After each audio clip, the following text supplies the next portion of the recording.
Herkese merhaba, sayfama hoş geldiniz, sefalar getirdiniz. Arkadaşlar nasılsınız, iyi misiniz? İnşallah iyisinizdir. Biz de bu Almanya'da işte iyiyiz diyelim ama her gün yağmur artık görüyorsunuz havayı. Bir de size ilginç bir şey göstereceğim arkadaşlar. Biz şimdi evimizden çıktık, şimdi o taraf bizim evimiz. Şimdi bak böyle yürümeye çıktık, birazcık yürüyelim diye. Bak görüyorsunuz şu tarafa yağmur yağmamış, bu tarafa yağmış. Ve şu anda da şey geliyor, afat geliyor. Sepetimi aldım arkadaşlar. Öksürük şurubu yapabilmek için otlar toplayacaktım. Bakalım gidebilirsek. Biraz öksürük şurubu yapmak için otlar toplayacağım. Krem yapmak için ot toplayacağım. Benimle beraber gelirseniz tabii yağmur yağmazsa sevinirim. Hadi gidelim. Şura kuru bak. Şuraya yağmış, sınır çizmiş. Şura yaş. Şimdi de geliyor. Çok şiddetli yağmur geliyor. Evet arkadaşlar, bu sığır kuyruğundan alayım içine atmak için 2-3 tane. İşte burada var. Yağmur geliyor. Hemen birkaç tane toplayayım. Sizinle beraber şey yapacağım arkadaşlar, öksürük şurubu. Ama yağmur yağarsa da bu videoyu sona çekerim. Çünkü bayağı bir şiddetlendi, gök gürlüyor, hava karardı. Evet arkadaşlar, günler sonra geçen video başlattım, çekemedim. Günler sonra şimdi hava güzel, çıktım, sepetimi tekrar aldım. Çok yağmur yağdı, yürüyemedik Zahide ile. Şimdi yalnız yürüyorum. Bundan alacağım. Yani ben tekrar söyleyeyim, ben şey yapacağım, öksürük şurubu. Bu yabani zelbay Almancası, ada çayı oluyor galiba. Ama ada çayının bir değişiği. Böyle hafif şey. Ben şimdi biraz ot toplayayım. Sizinle beraber toplamak istedim otları. Evet, bu da Fingerkraut arkadaşlar. Bu diş et hastalığına iyi oluyor. Yine de ben o suyumun için atarım. Diş et hastalığına iyi oluyor. Böyle kramp lösen.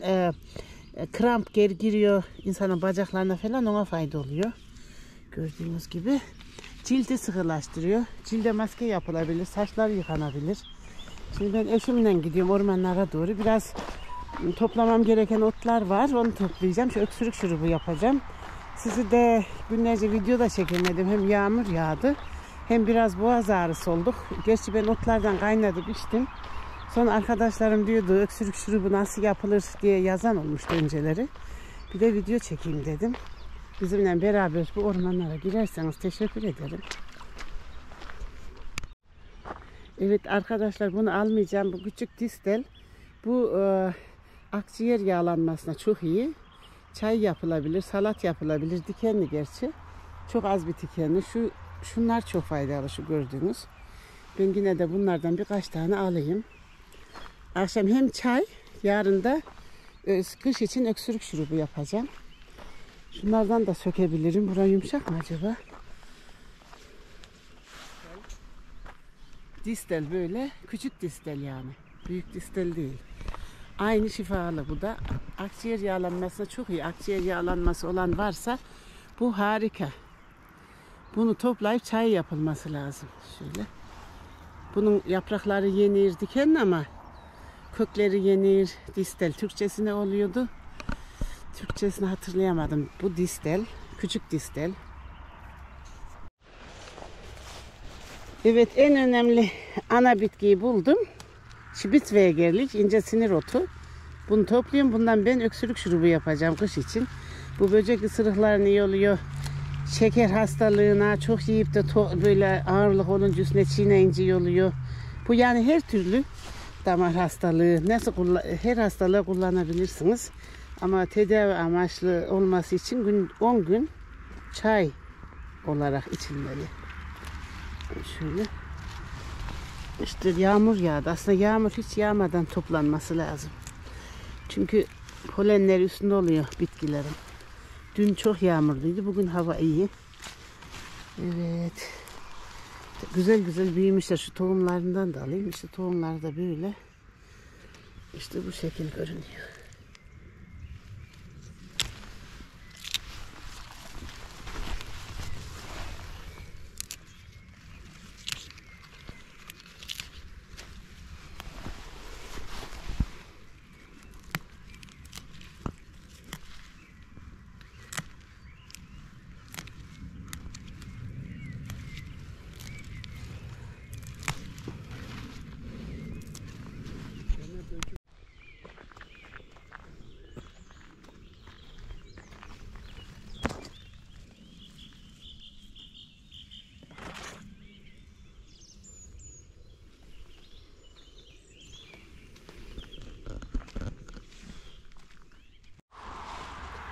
Öksürük şurubumun içine 40 kilit otu alayım birkaç tane de. Bu da intihap giderici. İntihap giderici otların hepsi olur. Karışık olur. İşte bundan aldım. Bu kadar yeter. 40 kilit ot. Buranın dolusu var kurutmak için. Bunlar da şifalı bitki arkadaşlar. Papatyanın bir çeşidi. Bundan da alayım ama en önemlisi şavkabe, civan perçemi. Bu çok iyi. Hem bağışıklık sistemini güçlendiriyor. Hem öksürüğe de iyi olur. İntihap gidericidir.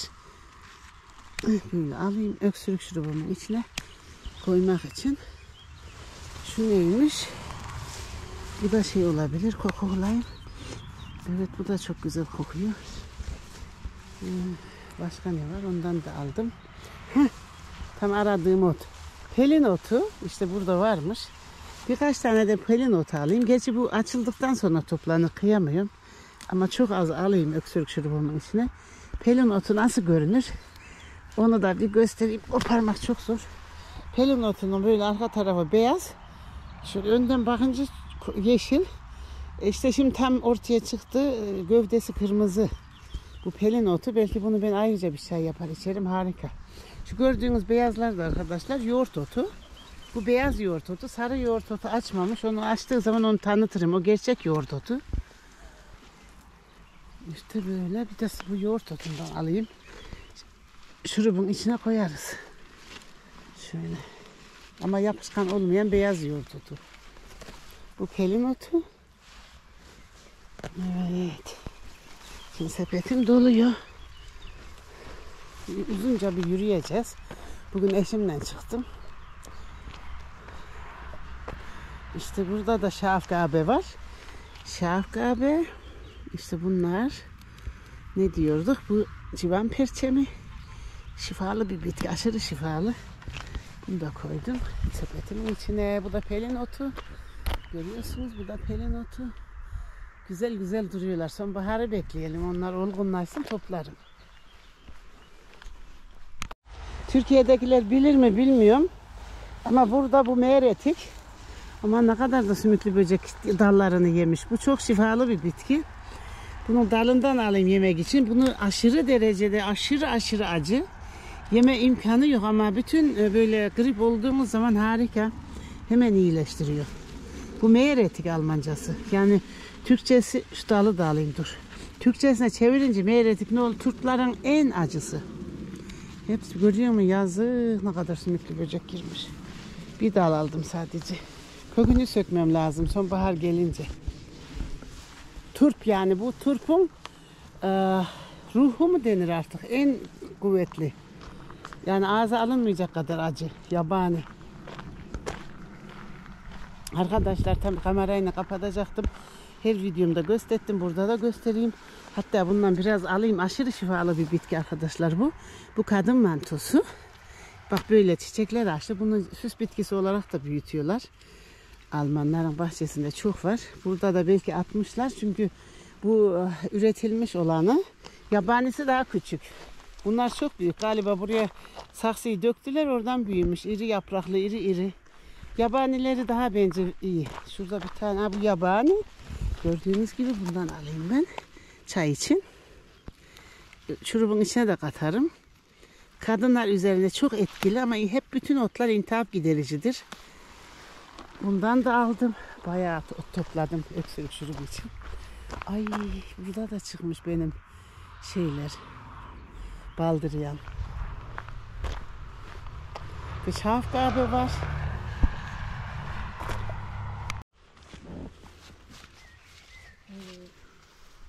Öksürük şurubuna olmazsa olmaz. Ladin ağacının taze filizleri daha hala toplanır.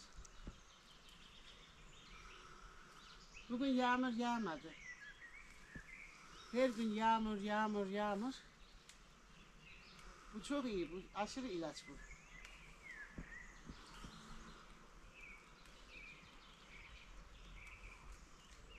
Sırf bundan bile öksürük şurubu oluyor.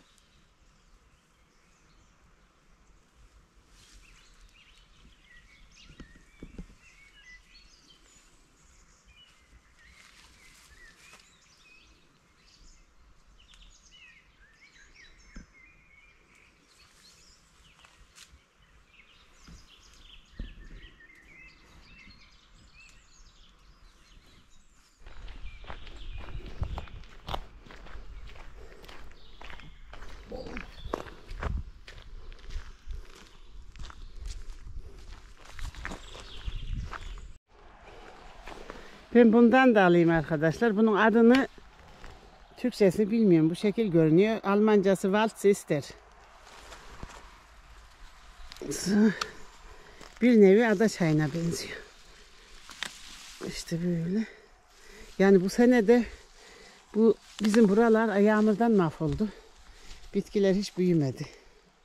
Bu Waldsister. Şu küçüğü kes. Yumuşak yerinden kes. Aşağıdan biraz daha. Heh. Şimdi bunu soyuyorum. Şöyle şuradan bak, bunun lifleri var. Çek elini. O lifler gidince içi çok lezzetli bir ışkın oluyor. Bir de şifalı. Ver bakayım şurayı bana. Ay, burası sertmiş. İşte bu. Ben yiyorum bak. Sen de ye.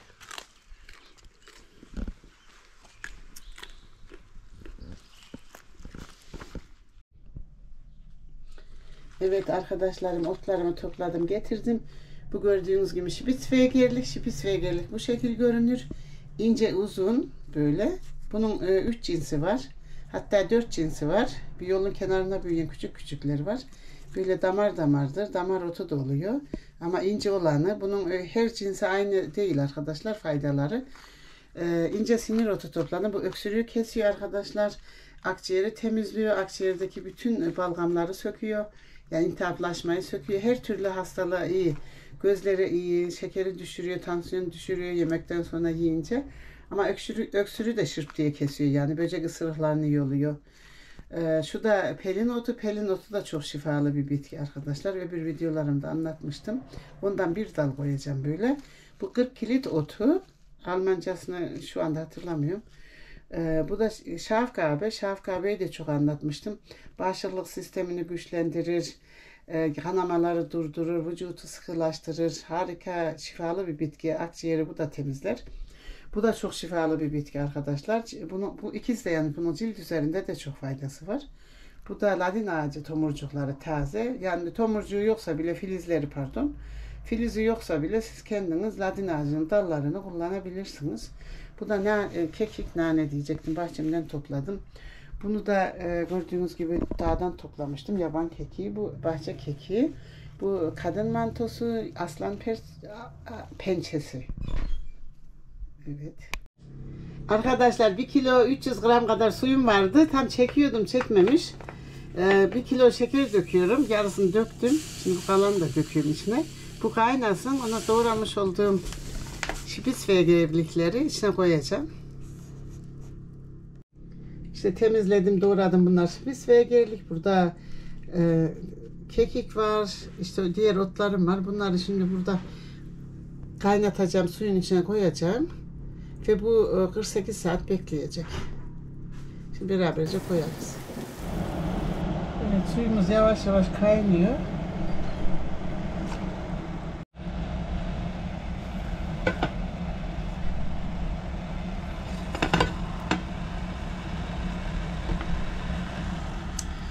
Şekerli suyun içine koydum. Ama böyle hızlı kaynamasına izin vermeyeceğiz. Hafif hafif kaynayacak biraz. Böyle 15 dakika falan kaynasın. Altını kısayım. Hafif demlenir gibi. Yani vitaminler ölmesin diye.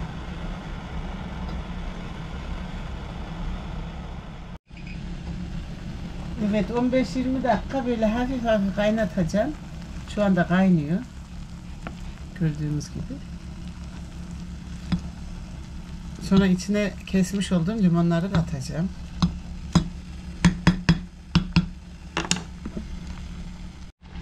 Evet, kaynıyor. Bu da karanfil. Ve limonları koyuyorum.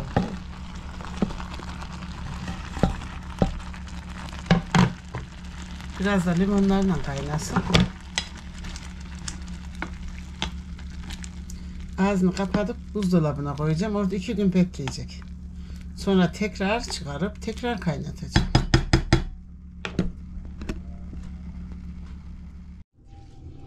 Evet arkadaşlar.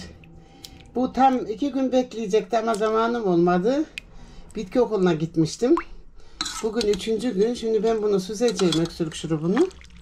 İşte gördüğünüz gibi burada bunu süzeceğim. İşte burada kaynatmış olduğum şişelerim var. Sonra kaynatıp şişelere dolduracağım. Evet, şimdi kamerayı tutan olmadığı için kapatıp ben bunu buradan süzeyim. Evet arkadaşlar, gördüğünüz gibi süzdüm. İşte burada da posası var. Bunun içinde 7-8 çeşit ot var. Spitzwegerlik var. Kekik var. Değişik otlar var. Civan perçemi var, gördüğünüz gibi. Sıktım biraz. Çok lezzetli. İşte burada da şişelerim var. Burada daha önce yapmış olduğum ısırık kremi var Spitzwegerlik'ten. Yani ince sinir otu. Şimdi ben bunu kaynatıp sonra bu şişelere dolduracağım. Ve şurubum bitmiş olacak.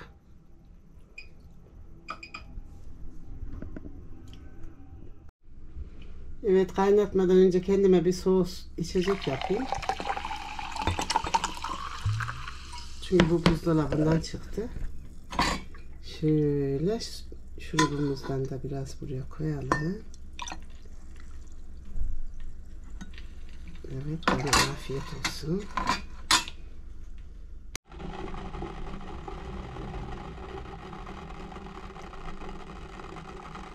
On dakika daha kaynasın.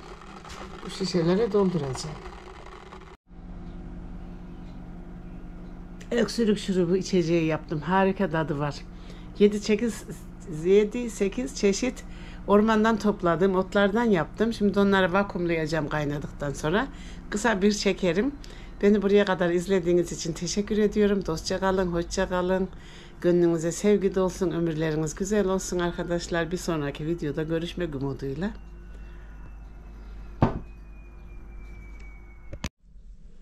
Evet arkadaşlar, öksürük şurubum bitti. Üstüne yazdım. Şişelere doldurdum. Kapaklarını kapattım. İşte bu da posası, gördüğünüz gibi.